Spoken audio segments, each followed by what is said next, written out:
Welcome back to Einstein Media Center, your one-stop shop for all unnecessary media dissection. And today we are doing an album review of Cincinnati's Foxy Shazam's new album, Animality Opera. Foxy Shazam, post-hardcore turned indie rock band in the 2010s.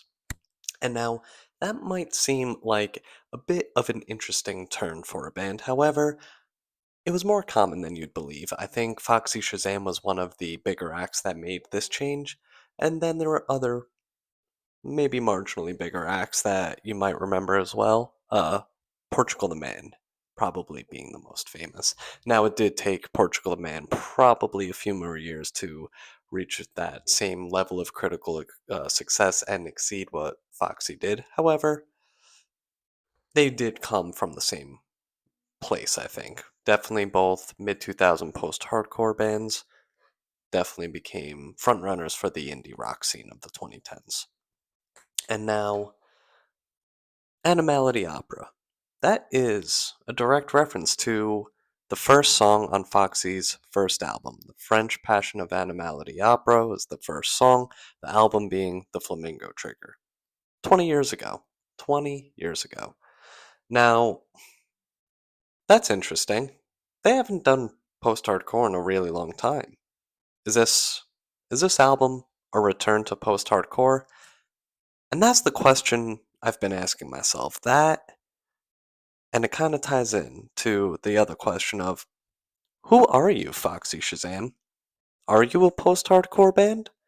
You've done post-hardcore, you've done indie rock, and I say indie rock, but it was these big anthemic indie rock songs. Really great stuff on Self-Titled and Church and Gonzo as well. Now, then they went on hiatus in the mid 2010s and came back towards the end of the decade um, with some albums that were met with a bit of a mixed reception. And it kind of had the audience asking, like, who are you, Foxy Shazam? Once they were a post hardcore band with all these big, bombastic, crazy songs, and led to such iconic phrases as "ee ah, a biggity biggity boo." And then we had all these anthemic indie rock, almost reminiscent of Queen in some sense. And then hiatus, and now they're back. And all these last few albums just have people asking, who are you, Foxy Shazam?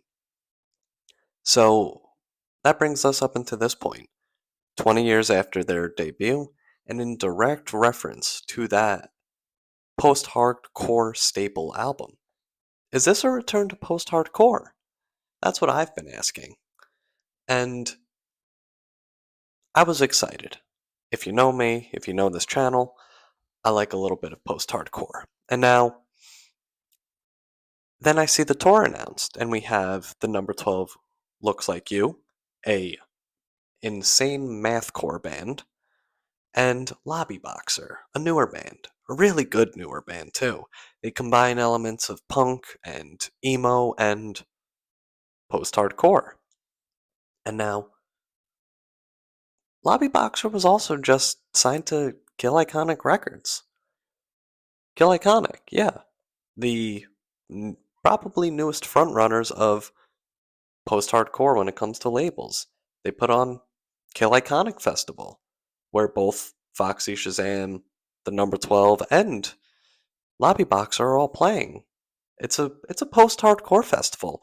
Kill Iconic was started by Donovan, the drummer and singer of probably the biggest non legacy post hardcore band there is right now. When I say non legacy, I'm thinking of, people that aren't The Fall of Troy or Dance Gavin Dance. So yeah, Foxy Shazam is releasing Animality Opera 20 years after that phrase was coined by them on their first album. This is a post hardcore album, right? Right?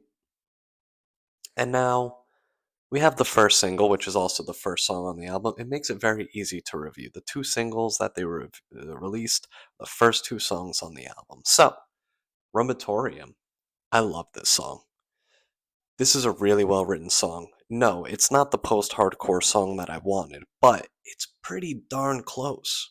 So, okay, there's hope. This is going to be the post hardcore album I've been waiting for. It's like a very weird, zany song. It's got awesome vocal flair from Eric. The horn is great. That I love the after the the little walking bass line. Really fun song, high energy.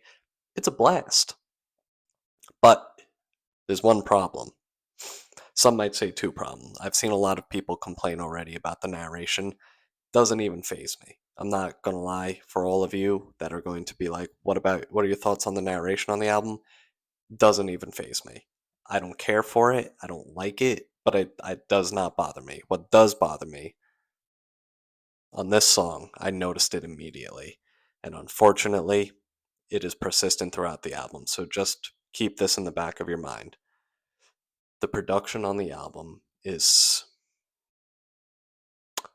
compressed. It is so compressed. The production on this album is so compressed.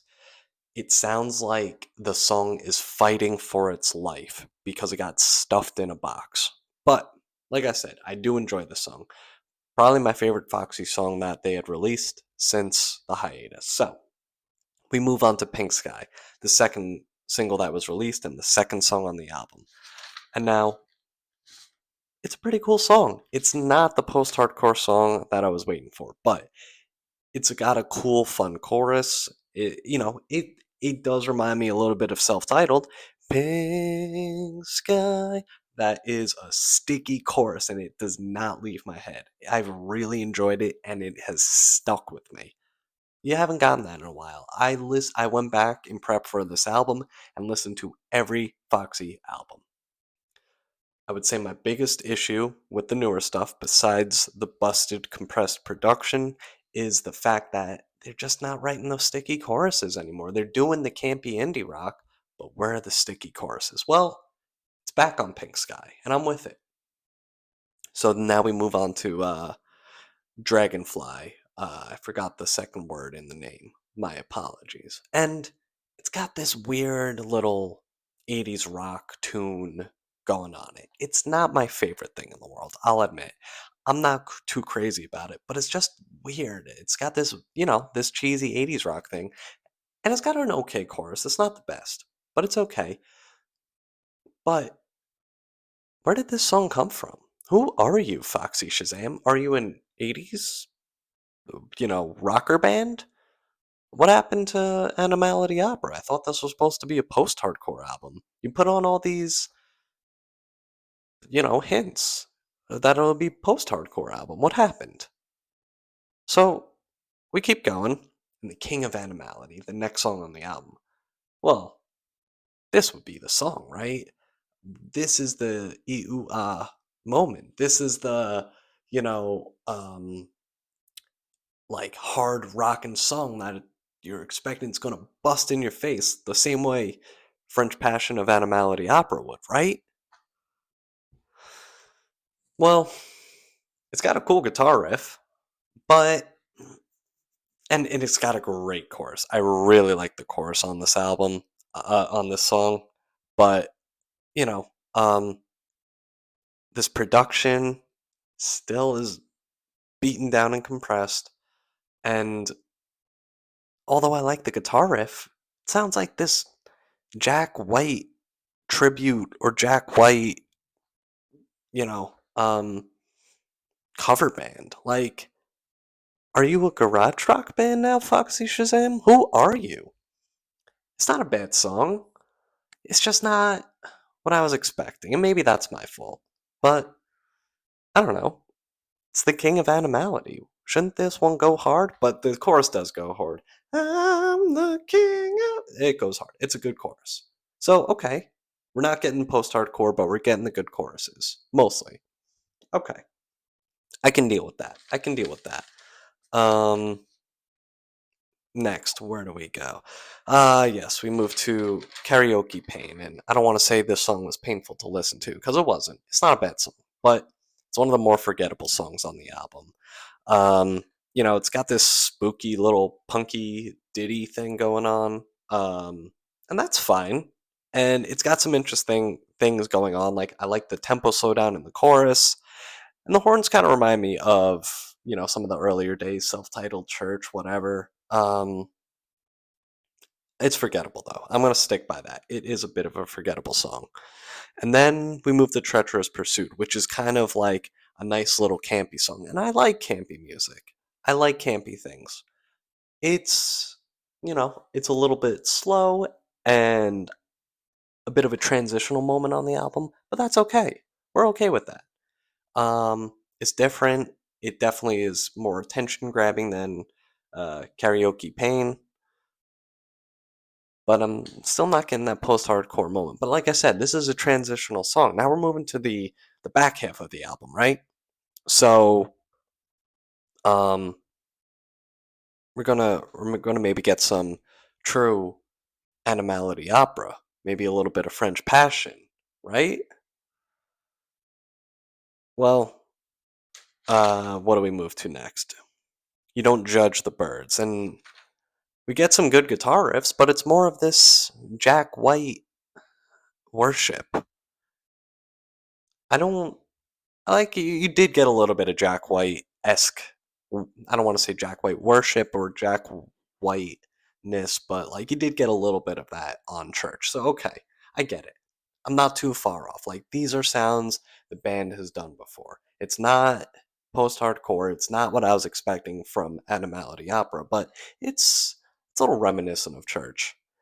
That being said, it's still smothered in its cardboard box and fighting for its life. And I don't know. We get we don't even get a good chorus, and then we get all these ideas that like come and go without fully realized. We get these like 60s surf rock influenced guitar riffs and these Beatles-esque moments. They remind me of the Beatles and like they're not bad, but they're just not fleshed out. And again, it makes for a very forgettable song. And then we go to Empire of Vampire. Um, and, you got a fun little rock and riff, some fun little key hits as well, and that's great. But it's still compressed, and, it's a little bit zany, and I like that, but we don't get a sticky chorus. We don't get, you know, um, any of the post-hardcore that I want. And, like, that's the thing, they're still zany. They're still doing the zany thing, but back on introducing, you could get zany and post-hardcore and you could still remember all of these songs because they were so snappy, they were so sticky. um but we're not getting that. I mean, like, think about The Rocketeer. That was a crazy song, but like I bet you could, if you listen to that album, I'm sure I mentioned The Rocketeer and you're singing it to yourself right now. So where's that? And not to say every album by the band has been perfect, but that's how it is for every band. Okay, we're moving on. Well, now we're moving on to Jack Tar, and actually, this song goes hard, but it doesn't go hard in a 2005 crazy Brains of Vegas or anything. Um, but it goes hard. This is probably my favorite song on the album aside from Rumatorium. This is a really great song. It's layered. It is zany and weird, but like the instrumentation keeps you engaged so much. It's a really fun song and it's slow, but it goes hard in its own way. I really love this song. Again, maybe my first or second favorite song from the reformation of the band. This is awesome. But I'm still asking, who are you, Foxy Shazam? I don't know what kind of music you make anymore. And maybe that's a good thing, but on Animality Opera, I thought I would. And now we're in the back half of the album, as we have been. And um, again, another really great song, Uncreated. Uh, you know, I still don't know who Foxy Shazam is. They're kind of doing church again, but like, this is a really fun, good song. It's got the campiness that I like. It's a little bit zany, but we have good chorus. We have like a lot of sticky, different vocal passages. It's a slower song again, but I like that. It's okay. And kind of same with Joseph. Not that it's slow, but it's like a nice song. It may not be as sticky as some of their greatest choruses, but I think it's a really nice song to end on, and it's fun. And overall, I'm pretty positive about the back half of the album. Um, but like I said before, every single one of these songs is stuffed in a box and punching up, trying so hard, fighting for its life. Why is every song so compressed? I just don't get it. It's tough. It makes it tough to listen to. Like Rumatorium, when I first heard it, I just get this little image in my head. Like the song is stuffed in a little box and trying to get out. And I would probably listen to that song a lot more if that wasn't the case. I don't know. It's tough. And again, um, I'm just wondering. They dressed up this album in these post-hardcore aesthetics. They are doing this post-hardcore influence tour. They're on the premier post-hardcore festival lineup. Who are you to tell a band what they should be playing or not playing? Who are you to be demanding that a band plays a certain type of music versus another subgenre of rock music that you also enjoy? Who are you? And now, I do stand by my criticisms of dressing this album and dressing this tour, the tour they're doing in these post-hardcore aesthetics. And if they were coming to a city near me, I still would go. It's the one problem about not living in New York City anymore. But I don't know. Who am I to be criticizing what the band is putting out? If they are putting out art and music that is authentic to themselves, I should be happy. I should be happy that they're back together and putting out music anyway. I should be happy that they get to do it on their own terms. They're on their own label. These are all good things.